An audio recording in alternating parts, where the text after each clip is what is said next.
I think it's particularly important to pay heed to the slight edge principle when you're trying to recover from depression. It's critical that you build healthy daily habits into your lives, habits that in the short run may not yield spectacular results, but in the long run can be the difference between recovering from depression and forever being plagued by it. So without further ado, here is a list of 5 healthy habits that would greatly improve your mood over time if you adhered to them each day. 1. Exercise for 30 minutes. There were times when depression made me feel so exhausted that exercise was the last thing I wanted to do, but I'd always push myself to do it, because I knew that after exercising, I would feel better.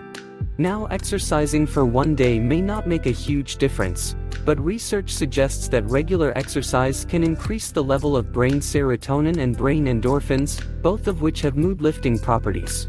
It's also important to note that exercise doesn't even have to be that rigorous to be effective, with studies suggesting that even a brisk walk each day can make a noticeable difference.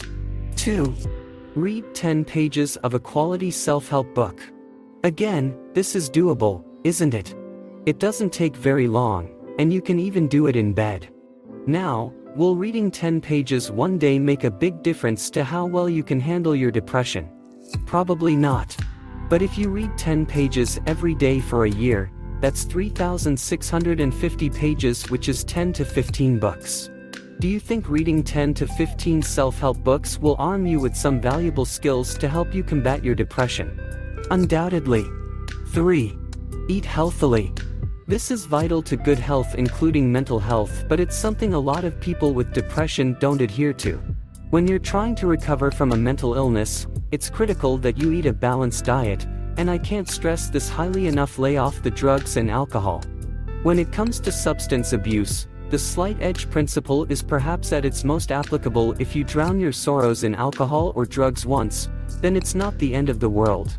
But if you're always doing it, then it's going to have a significantly negative impact on your mental health over time. It's one of those awful habits that will forever keep you trapped in depression. 4. Do your best to get a good, regular 7 to 8 hours of sleep.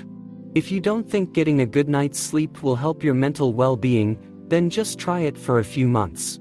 It's amazing how much of a difference it can make.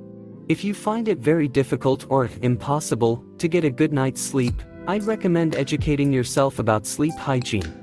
Getting good sleep when you have depression is a science in and of itself, and there are numerous self-help books exploring the subject that should be able to help you. This is something I really used to battle with, but my therapist taught me some techniques that have worked wonders. 5. Do half an hour of online therapy. Given that many people with depression can't afford therapy, the availability of free online therapy is something that isn't publicized anywhere near enough. There are some great programs out there run by some of the best universities in the world, and building it into your day is likely to do wonders over time. The one I recommend using is MoodGym, which is run by the prestigious Australian National University. Like I said, you may not see a huge difference early on, but if you work these 5 healthy habits into your daily routine, you'll be streets ahead of where you would have been if you hadn't.